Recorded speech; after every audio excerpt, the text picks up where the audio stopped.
Right now on Denver 7 News at 5 a.m., CU Boulder is stepping up its response to sexual assaults. The effort today after multiple incidents on campus just weeks into the semester. Aurora has set the stage for a new top cop after mismanagement forced the last chief out. The process in motion today to decide who will be the next leader. You need to hide from the wind and run from the water. Tropical storm Ian strengthens to a hurricane overnight, setting its sights now on Florida. The preparations underway right now as people brace for a turbulent week. And your Denver Broncos beat the San Francisco 49ers on home turf last night.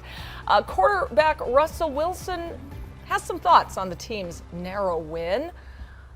Once again, all good. Spinning it though. It's all good. Yeah, it's all good. I mean, hey, they're 2-1. Yeah. They're at the top of their division. Why is everybody so worried? Yeah. I swear, every time I hear Russell Wilson talk, I'm like, oh yeah, he's right. That's right. He's so reassuring. Always optimistic. Yes. Thanks for joining us. Happy Victory Monday to you. I'm Brian Sanders. And I'm Nicole Brady. Lisa, also always nice to listen to when it comes to the weather. Yes, reassuring us. Yeah. What in the world are you buttering me up for, girl? Yeah. It is going to be a beautiful day. It was great weather-wise there at the game last night. We're looking at 50s this morning as you step outside. You'll find sunshine, winds out of the west-southwest at about 5 to 10 miles per hour. Upper 60s here right around 10. It's going to be another beautiful start to our day. A lot of sunshine, 75 by midday. So getting out the door today, you might want a light extra layer this morning, but this afternoon it's another warm one. We're talking low to mid 80s here in town, 60s and even some 70s for the mountains. Evergreen today 72, Estes Park 71. So we're looking at another pretty warm afternoon. Now coming up in a few minutes, there is a better chance for a few thunderstorms here this coming weekend. We'll take a look at that and when things will cool down, but kind of summer-like, Jason, to kick off the week. Yeah, it feels great out there right now. Not seeing any problems citywide. Really, overnight construction picked up and pretty much moved out of the way, including here over at I-70 and 32nd. I told you last week about some of the bridge deck replacement that they're doing and how they were going to do the demolition, and 32nd was closed down for most of the weekend. You can see I-70 moving along just fine. Take a look at the drive times out that way. Looks just fine on 6th Avenue and I-70. No lingering work for us here this morning out to the east side of town. And 225 moving along just fine. So is the Denver Tech Center. So it's a good start here to the morning commute. To or from the airport, we're looking at no problems for you. To or from the airport along Pena Boulevard, that looks good. E470 also wide open, but they are doing a construction project, obviously, on E470. Might slow you down just a little bit. Well, we do have some breaking news this morning. In just the last hour, the death toll has risen to now 13 people killed at a Russian school. This happened in the interior of the country, about 500 miles east of Moscow, but at least 7 children, 2 teachers, and 2 security guards have been killed. The gunman then killed himself. There have been a few school shootings in Russia in recent years. One last May where 7 children were killed, and in April of this year, an armed man killed 2 children and a teacher in a kindergarten. Well, earlier this morning, Tropical Storm Ian was upgraded to a hurricane, and Florida could start issuing evacuation orders today. Much of the peninsula is under a state of emergency already. Forecasters are still working out Ian's precise path. They say people across Florida should prepare for the worst, from heavy rain to dangerous storm surge. We may end up having a hurricane that reduces in strength as it comes onshore, but that envelope of water is still going to be a Cat 4 storm surge because you just can't make that go away.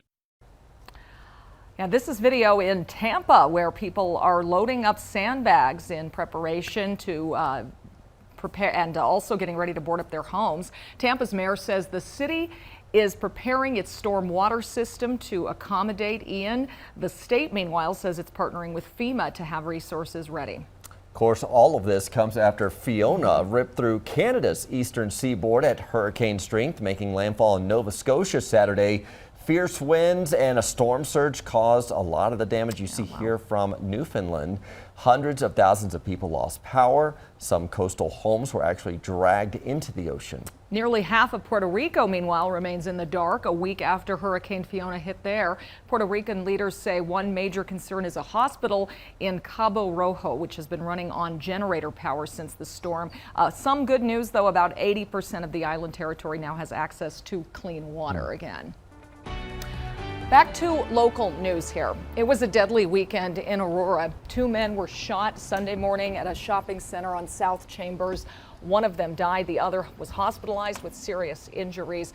No one has been arrested for this yet. And Aurora police shot and killed a suspected car thief on Saturday. This was on East Alameda, just over the city limits into Denver. Denver's acting police chief says the Aurora officers pulled over a car with 2 people inside. One of them ran and reportedly pointed a gun at police, who then shot him. The other man stayed in the car and was arrested. This all comes as the candidates to lead the Aurora Police Department meet with city leaders for the first time today. Denver 7's Brandon Richard has more on those 2 candidates and the tough job they'll be coming into, Brandon.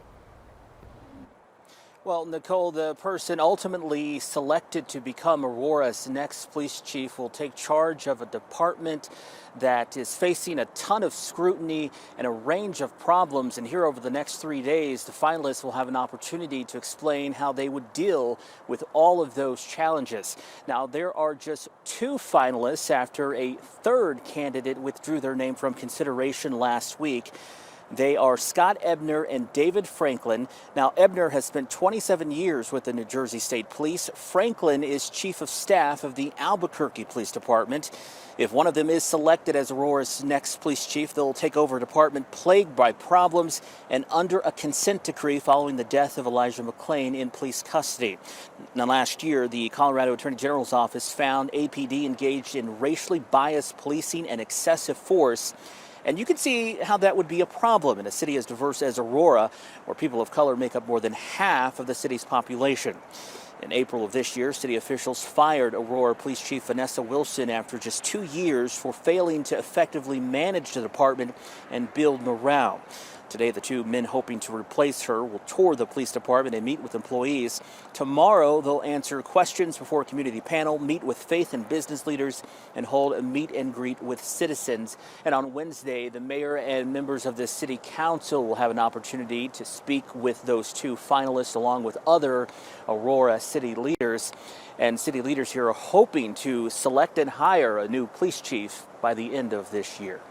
We're live in Aurora this morning. Brandon Richard, Denver 7. Yeah, we'll be watching it closely. Thank you, Brandon. Well, your Denver Broncos found a way. What can we say? They squeaked out another win, this time against the 49ers, 11-10.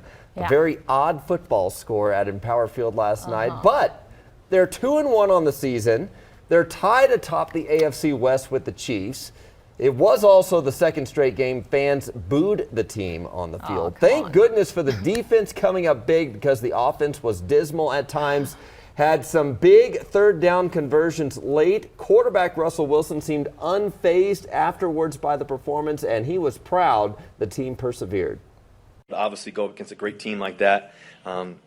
We're still all learning each other. There's a whole new system and everything else. Everybody's coming together, but there's so much greatness in store. And I can't wait for it. But just watching our defense battle, just against a really good offense, and then giving us a chance, and everybody just believed in each other. That's what football is all about.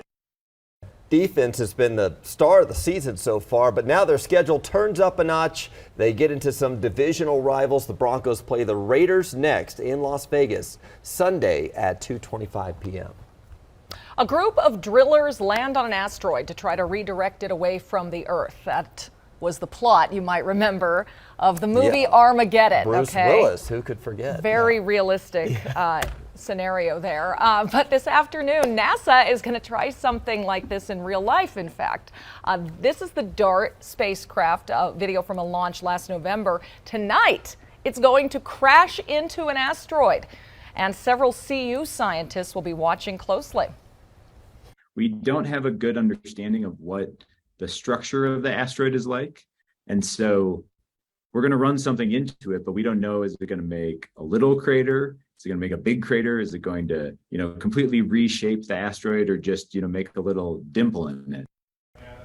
Oh, yeah, we'll see what happens.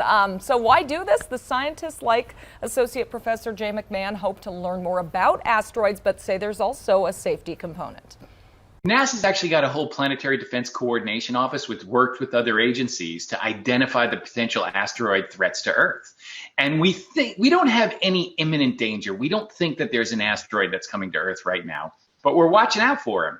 And with this test, we're actually working on practical ways where if we saw an asteroid coming, we might be able to redirect it.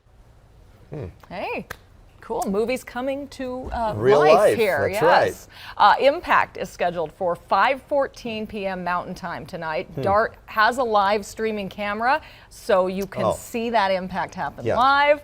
And there's also a smaller CubeSat satellite that's following DART that will send back more pictures in the coming weeks if you miss it today. Yeah, So. it has to. We got to get a selfie of the moment of impact, right? Yeah. That's Oh, what yeah. the cameras are for. Right. Wait, they don't think there's an asteroid coming at us? I wanted more of like a 100%. Oh, Until there more is. assurance. I don't think. We'll be in the low 60s here early on, low 70s right around 11 o'clock. So your biking forecast is a really pretty one. Getting outdoors here this next few days, it's again at times going to feel more summer-like than fall-like. Beautiful in the mountains too. We'll take a look at when we could see more rain here in town coming up. Is Aerosmith going to write a second epic love song for the asteroid? I mean, seriously. Right now we have a good drive on I-25 here at 6th Avenue. You can see the access to get to 6th Avenue is open. It had some overnight road work in here. But right now it all looks good, whether it's out through Lakewood, West Denver, or here in central Denver. Winter is coming sooner than we might think, probably, as temperatures drop. What we need to brace for, budgeting to heat our homes. And we're just over a month out from Halloween, but the celebration starts this weekend. The pop-up bars coming to Denver to celebrate the season.